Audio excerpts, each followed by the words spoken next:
about 4'5", not a very big lady. She was just, and she looked at me and she goes, "Do you want to hear my story?" I said, "Sister, I would love to hear your story." She goes, "I do it for you. I do it just for you." And she did. She told us how she had to escape her village because it was in a war zone. She escaped when she was only 8 years old and hadn't seen her family since because of the war. She escaped to another country, and she knew that where the Catholic missionaries were at. And she went there, and they took her in. And they taught her. And they gave her spirituality. And she knew that she had to become a nun. After it was all said and done, she came back. She goes, "I do that for you." I said, "Well, thank you very much, sister. It was very enlightening to hear your story." She goes, You be priest." And I go, "Sorry, sister, I can't." She goes, "So what you do?" I said, "I want to become a deacon." She goes, "You be good deacon." I said, "Well, thank you, sister, but I'm still searching." And she goes, "I give you my address so you can write me." So she gave me her address, and we communicated. We wrote to each other. After a few years, we lost track of each other. But she was the one who also helped me out quite a bit to understand. Like I said, it's not you who chose me, but I who chose you. The deacon has a threefold ministry. It's the ministry of the word, and of liturgy, and of charity. The deacon's energies in serving the church are channeled through all three of these areas as he fulfills the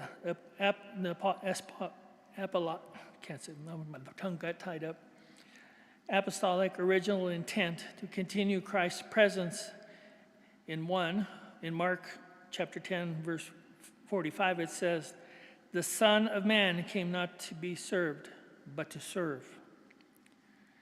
In Catechism of the Catholic Church, 1579, it says, "It configures the recipient to Christ, who made himself the deacon or the servant of all." In the ministry of the word, the deacon is handed the book of Gospels, and he hears this command from the bishop. We kneel before the bishop, and he gives us the book of Gospels.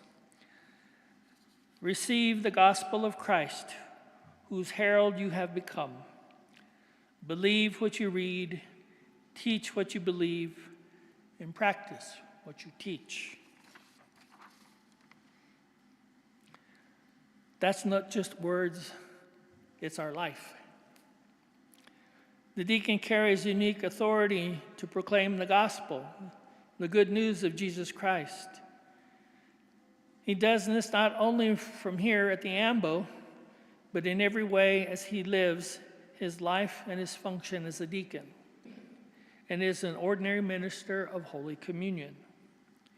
Dismisses the congregation, blesses homes, and blesses the religious articles, baptizes children under the age of 7, again witnesses marriages, conducts funerals outside of Mass, leads rosaries in the vigil service, and presides at communion benediction. Another one is charity. The deacon's service of charity permeates every other ministry he performs, but also extends to the community. The deacon goes to the prisons to minister to those, consoles the grieving, visits the sick, carries viaticum to the dying, takes Eucharist to the homebound, provides direction, and servicing the poor and the homeless. These are all ministries of service. It's not a task. It's a service we provide. The bishop can't go around and do all these things. Neither can the priests. That's why we have deacons. To the people. We proclaim the good news to the people here at church, but we also take it away from here. That's all of our mission, is take the good news from here out there. You are his disciples. You were given that in your baptism, and in the Eucharist, in confirmation. In confirmation, you profess your faith, and you do that by word and deed. What you say and what you do is that. But as the deacon, we still take it out to all different areas of the communities we live in. All of this comes down to one thing, and that all holy orders have in common is that they all start from Christ himself. At our convocation, we had a deacon that was there. He was the author of this book. It's called Encountering Christ the Servant, the Spirituality of the Diaconate. His name is Deacon Dominic Centrero. And part of his book and what he writes is exactly what we heard here, that how much they have in common. And it starts out this way. Some years ago, I provincially stumbled upon the unity of the holy orders while exploring the origins of the diaconate in my book it's called In the Person of Christ the Servant. Applying a personalist list and language of Pope St. John Paul II to the diaconate ministry, I defined the diaconate as not so much a something we do, rather a someone we give of our very selves. This gift of self, which is simply another way of speaking about love, intrigued me, especially as it played out in the Paschal Mystery. It was there that I discovered what I later called an establishment of hypotheses.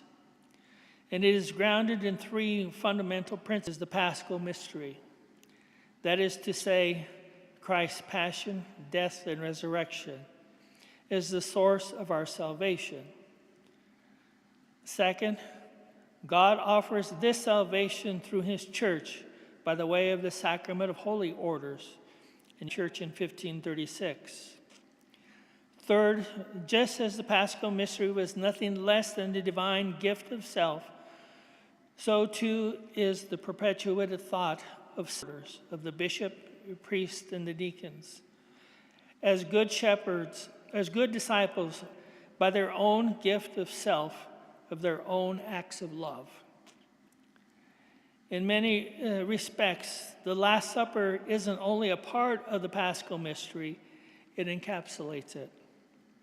The Church has long looked to this event as the institution of the priesthood along with the episcopacy, in which the fullness of holy orders is the full to be found in holy orders, then it would make sense that it would be found in the Paschal Mystery. And because the mystery is encapsulated in the Last Supper should be the starting point. On the night before he died, Jesus shared the Passover meal with the 12. During the meal, he issued two commands.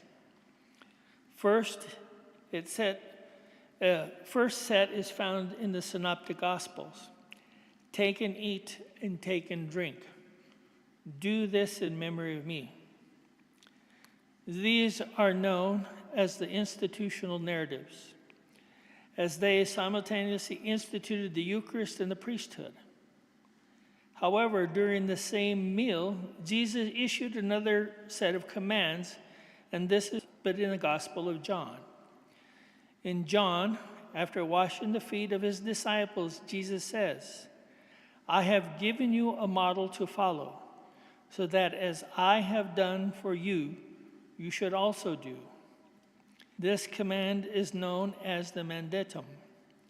On Holy Thursday, the ceremonial bishop calls the bishop to begin the foot washing by removing his chasuble under his dalmatic. Pope Francis, during the same ritual, refashioned his priestly stole into the diaconal stole before washing the feet of the people. They wear their garbs of deacons because although they are bishops, they still possess the diaconate. And there is still something intrusive diaconal about washing of the feet.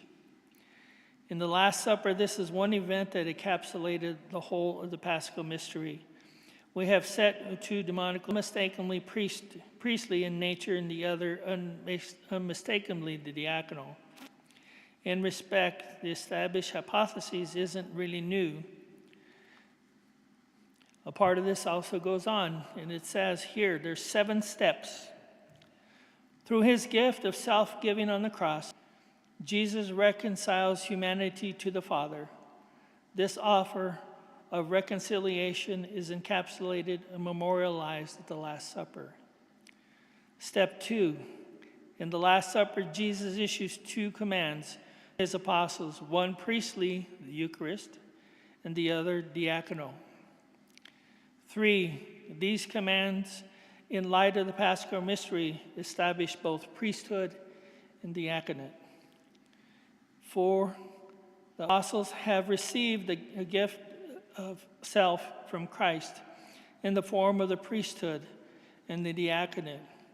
Now gifts themselves in the form of the same of priesthood and diaconate to the successors, the bishops. The bishops have received the gift of self from the apostles in the form of priesthood and diaconate. Now gift themselves to priests and deacons through referral of holy orders. 6, the priests and the deacons have received this gift of self from the bishop in the form of the priesthood and the diaconate. Now reveal the distinctive complementary manner of whole Christ, Christus totos. As a result, they gift themselves to the laity through evangelizing and the sacraments. So it's not only for us, but we give it to you too. Your priestly order, remember? You're baptized in that manner, the priestly manner. The laity have received from the priests and the deacons. Now the gift themselves is the living out of their vocation for the salvation of the world.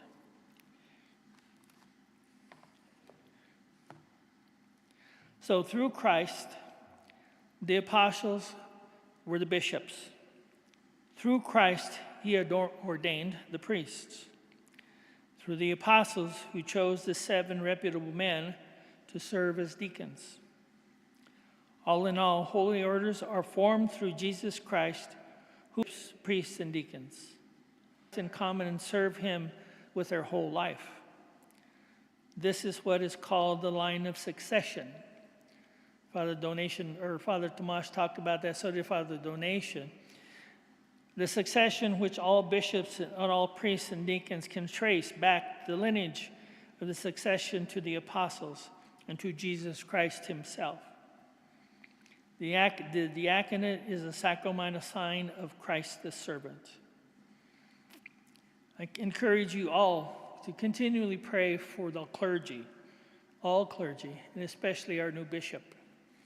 He's going to have a big task at hand, and he's going to need our prayer. Just a little overview of everything, what a deacon is and what he does. Not a lot of people really see who we are. They see us here at Mass, and they see us around, but they really don't know who we are and what we do. We are a very important part of the church. We take care of God's people. We serve. And I was getting close to ordination. When I was working at the police department, they go, so well, how are you going to do this? If you're ordained and you have to deal with people, how are you going to deal with them? Sometimes, you have to be rough, and sometimes, how are you going to do that? And I said, well, all I'm going to do is follow the golden rule. It's in Scripture. Same thing. If you treat people with dignity and respect, what do you get back? The same thing. I did the same thing for people. I wore a uniform. Yes, I met people, the worst of their worst. But I also found ways to help them. Not very often, but once in a while, and they always said, thank you. I didn't think somebody would reach out to me and help me like that. I go, that's what I do. And that's what I do. I reach out to God's people. God sent me here for a reason. And that's because you're here.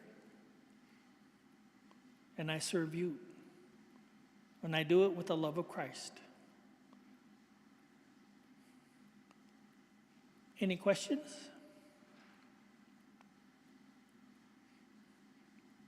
Okay, I can hear the crickets. Yes?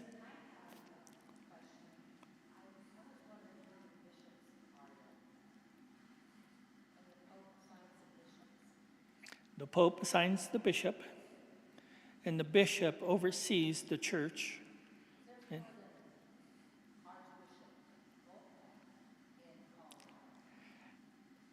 It is to each diocese.